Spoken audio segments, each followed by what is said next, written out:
Culturalmente, nós somos sugeridos de que a gente é uma experiência de humanidade configurada pelo que a gente aprende como cultura.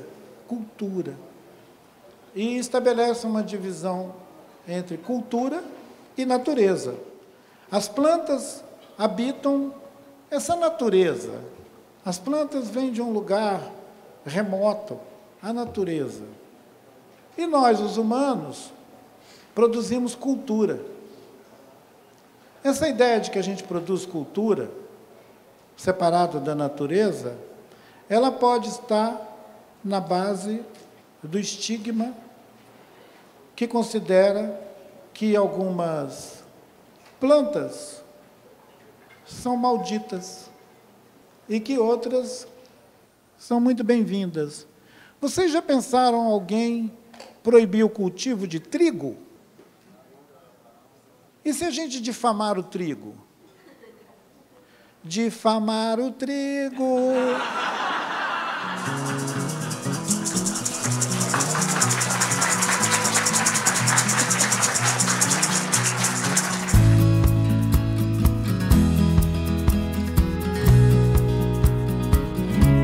Quando a gente lembra que a maconha foi domesticada lá no início do Neolítico, que a gente tem pelo menos 9.000 anos de experiência com a maconha, fica mais fácil de entender por que tem tantas variedades úteis. Tem maconhas que vão te levar ao riso, tem maconhas que vão te levar ao sono, tem maconhas que vão te levar ao trabalho extenuante, animado, entusiasmado, tem maconhas boas para parir, tem maconhas boas para quase tudo, assim como tem cachorro bom para quase tudo.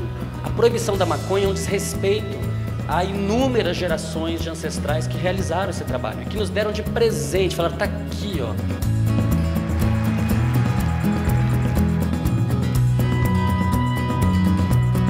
Bom, a evidência científica começa em 1843, tá aqui o paper do O'Shaughnessy. E o que faz com essa informação? No início, maconha foi utilizada francamente no século XIX, na farmacopeia, mas aí quando chega no século XX, essa informação é jogada para debaixo do tapete. 20 de setembro serão 3 anos da morte da Agatha Félix no Complexo do Alemão e foi morta dentro da Kombi escolar. Essa é a consequência da guerra às drogas. É a morte para pessoas que nem ao menos sabem do que se trata.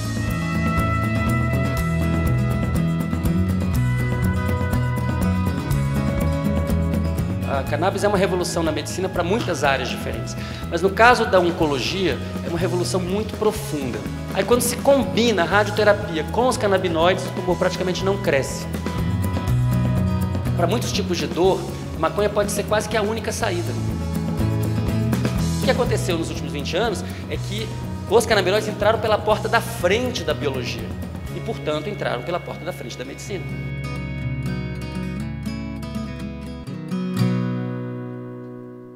Meu nome é André Felipe, eu sou médico de família e comunidade, já há alguns anos aí nessa caminhada de aprendizado com essa planta incrível que é a cannabis medicinal. Hoje nós estamos aqui no congresso juntando vários especialistas de diferentes áreas, pacientes. Vamos chamar ao palco Ana Maria Gasmuri, deputada do Chile, por favor. Casi 60% del mercado de cannabis en Uruguay es legal, 100% legal. Desde aquí ya en el ámbito político, por primera vez tenemos muchos parlamentarios totalmente comprometidos com avançar neste sentido. Começamos a fazer o óleo e aí nós fomos presos com 6 litros de remédio e 100 gramas de planta. E fomos condenados a 7 anos e 7 meses de prisão. Eu fui presa, mas fui solta.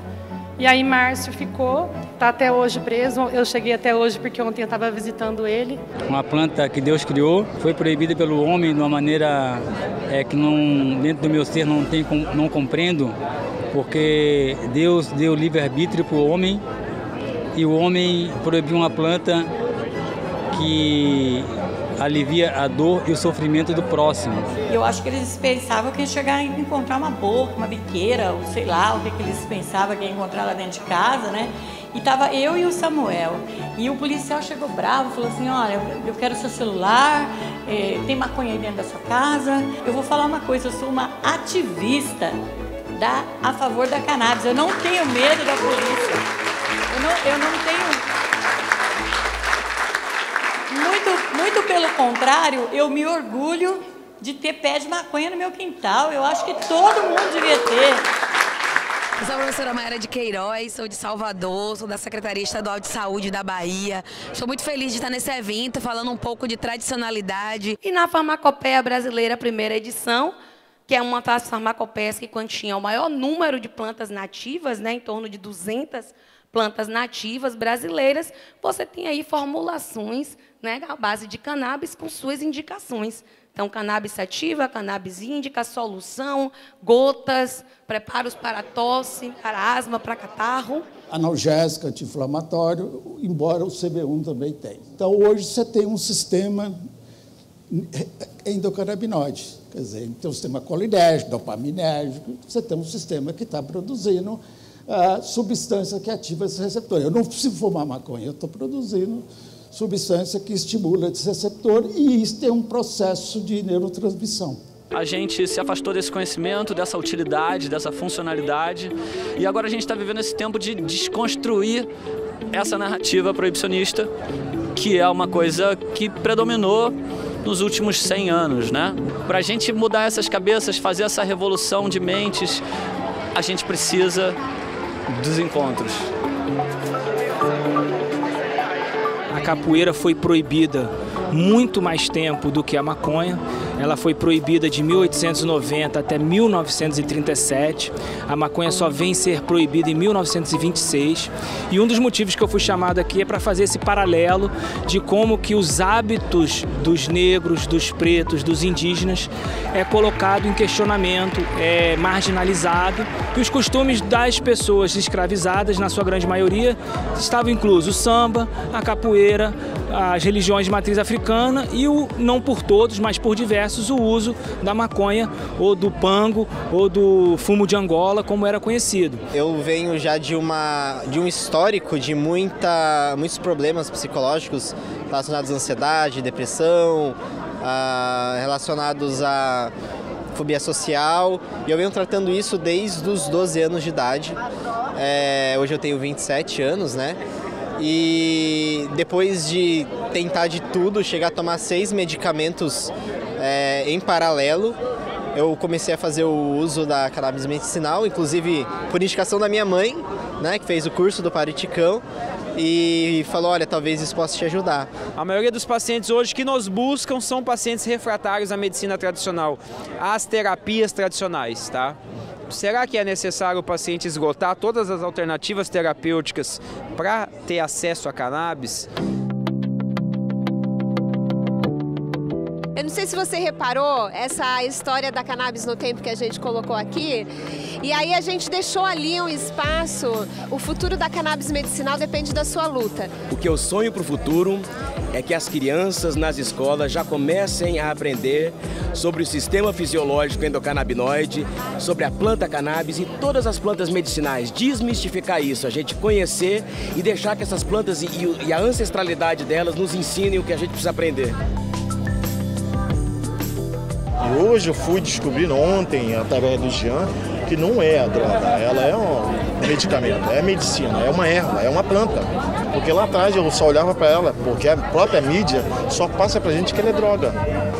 Um presente. Obrigadão. Eu estou me sentindo muito bem, muito acolhido aqui, muita gente veio conversar, apoiar. Então, acho que acolhimento mútuo seria a minha palavra de ordem desse evento aqui. Existem outros mecanismos de atuação do canabidiol que estão sendo muito estudados, que explicam como ele pode ajudar nesse efeito analgésico e anti-inflamatório.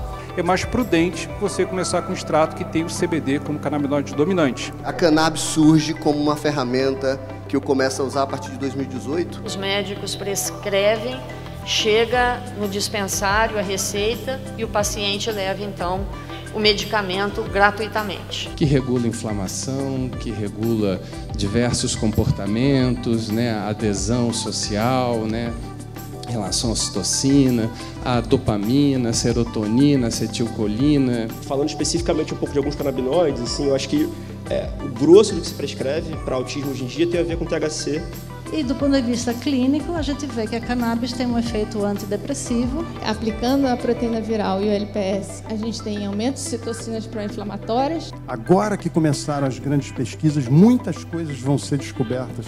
A gente usa muita luz para complementar uma planta que, se a gente talvez adaptasse ela melhor para o ambiente, né, ela não precisaria de tanta luz. Pois é, mas você tem que adaptar e manter a química.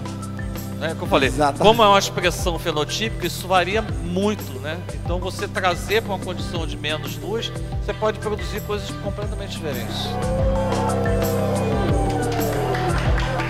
Então a gente pode saudar essa planta como uma entidade não humana, mas que nós acolhemos com reverência, né? Com respeito e sabendo que ela, para algumas pessoas, ela é a única maneira de passar a vida sem tanta dor, mas que para muitas pessoas ela é também a via de acesso a uma transcendência, a um contato com outra experiência, com outros estados de consciência.